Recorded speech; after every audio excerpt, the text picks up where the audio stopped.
Hello, everyone. Carolyn McGee, intuitive coach, teacher, and healer. And today's Facebook Live is going to be a little bit shorter. I want to talk about feeling and being present to our emotions. So, to start with, I will say that one of my uncles passed yesterday.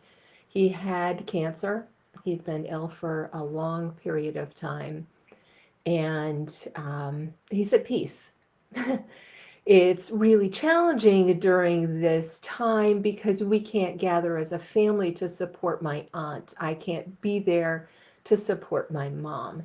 My mom can't even get a hug from my sister. So it made me realize again, I love how life supports us, that it is so important to witness and to feel our feelings.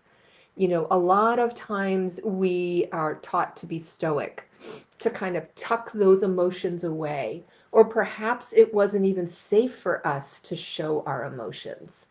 It was better to just kind of soldier on, or suck it up, whatever terminology was used. Um, or maybe you just didn't weren't taught. Big girls don't cry. There's all of these sayings where we stuff down those emotions. We don't feel them, we don't acknowledge them, and they just become stuck energy. A lot of times weight is related to emotions that we are storing in our body. So we are layering around energetically to protect ourselves because we're vulnerable inside. I actually gained some weight when I started doing this work. I was being more authentic. I was stepping up into who I really am. I was showing up on Facebook. I was talking about myself in my hometown and with people who thought of me in a different way, in a more traditional way. So there was a lot of vulnerability for me with that. I joined programs. I was on TV, on the local TV station. There was this visibility that my body tried to protect me from. And it was only through being able to be really witness and present to what are my fears? What is causing me to want to hide with this energy around me? Once I could get in touch with that and realize that yes, I am safe. And I did everybody like what I had to say? No. Were there some really mean things said? Absolutely. Was it challenging for me and my kids on occasion? Mm-hmm. And did I lose a few friends along the way? Yeah, that happened too. It's not fun, and it's not for the faint-hearted to to do this. But as I realized that I need to be true to me, I need to be me and allow the world to see me who I really am. And as I started doing that and writing my books and doing my blog articles and doing Facebook lives and just showing up and being me, I lost the weight. And yeah, I started, there's all those other physical things that you do along with it, right? The timing is right. You find the right food that works for your energetic system. There's all of those other things that play into it, but they're meshed in together. A food style of eating that I had tried a couple of years previous that didn't work for me then worked now. So there's all of these beautiful energetic synchronicities that come together when we really understand the driving emotions that are going on inside of us. So that's just one example of what can happen when you don't allow your emotions to flow through you.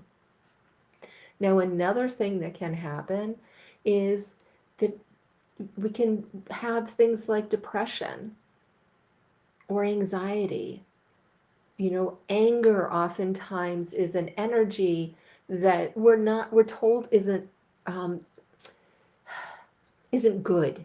It's labeled bad. Now, anger is just an energy. It's just an emotion.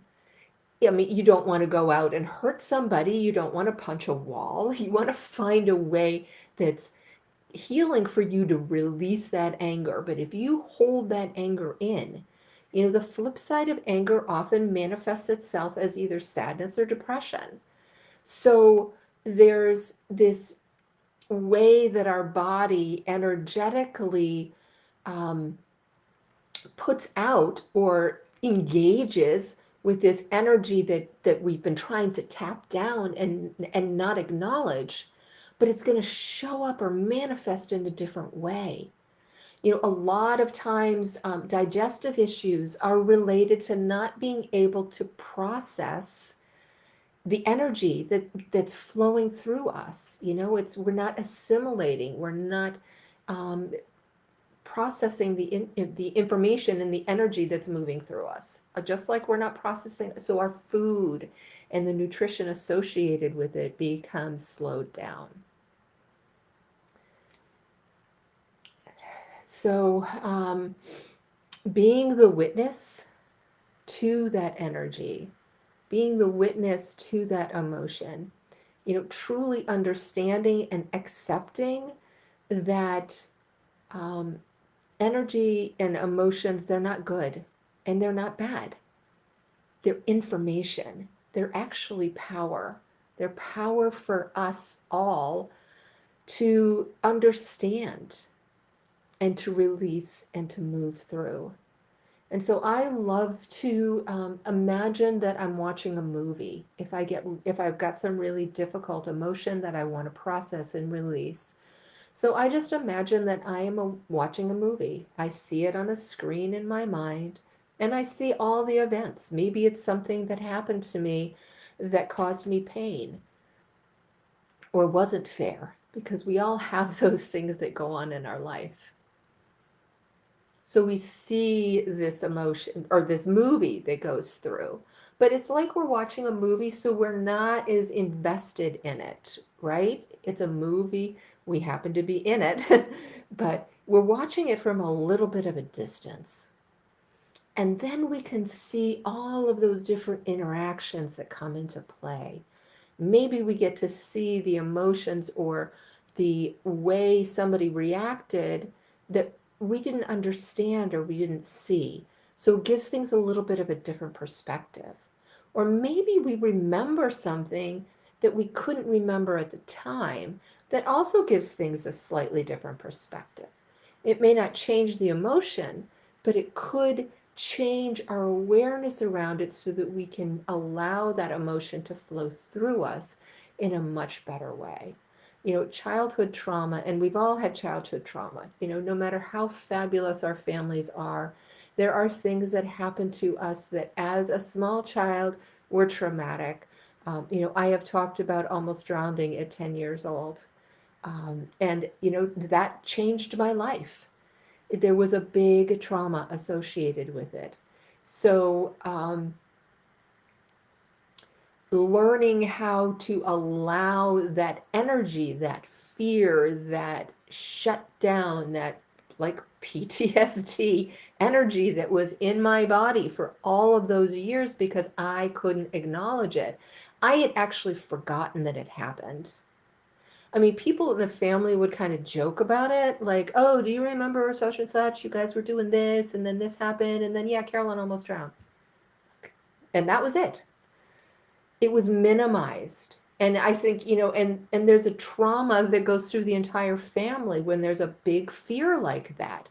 And, minimizing it or making light of it is an indicator that it's not resolved yet, that you haven't worked through it, whether you haven't worked through it as an individual or people haven't worked through it as a family or as a community, whatever it is.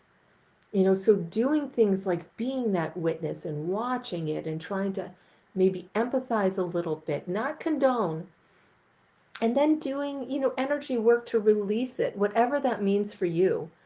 I love tapping. EFT, it is one of the best mind body tools to help. Yes, it's uncomfortable because you have to raise up whatever feeling that is in your body that you're trying to squish down really hard. And you've got to feel it again. You've got to presence it. But as you do that tapping, and you're talking about whatever it is, fear of getting on Facebook Live, it it is another great way to move emotion, to move energy through you, especially if it has anything to do with another person, a situation. Um, Forgiveness is Ho'oponopono, the Hawaiian forgiveness exercise. The short version of it is you imagine the energy in your hand. Now, I usually do this at my heart level, but I'm going to kind of have them up a little bit higher so you can see. And you imagine the energy of the situation in your hands, and then you love the divinity in it. You say you're sorry for your part in it because we all have part of it. Um, I love you. I forgive you. I'm sorry for my part. And thank you. And you repeat that until the energy feels lighter in your hands, and then you can just release it. So there's a power in being able to move that energy through us rather than having it be stamped down and held so tight. Hmm. And the last thing that I want to mention around energy is so many of us here are empaths. We're holding on to and we're seeking out consciously and unconsciously. We're bringing in everybody else's energy, and if we hold on to that, we become like a sponge. We become oversaturated and to the point where we're really not effective. We can't figure out what's ours and what's somebody else's. So, to be able to release that, I invite you to look at yourself as a sieve. You're allowing things to move through you. And, if you imagine that what you want to keep is the pasta, you're letting the water and those emotions and those things that no longer serve you to flow through the sieve. But you're holding on to what you need and what's important for you and what's really going to nourish you. So I would love to hear your comments and your feedback. I do have a really powerful process that I do with people. I call it my intuition empowerment clearing. It helps you to figure out what's blocking you with your own intuition, what's holding you back, and then we do some processes to help you get more grounded, to be able to feel the energy in your body, and to release what's not yours. So I will put a link to that in the comments. I would love to have you sign up and treat yourself and care for yourself by honoring your own energy. So thank you so much, and I will see you on Tuesday. Bye bye for now.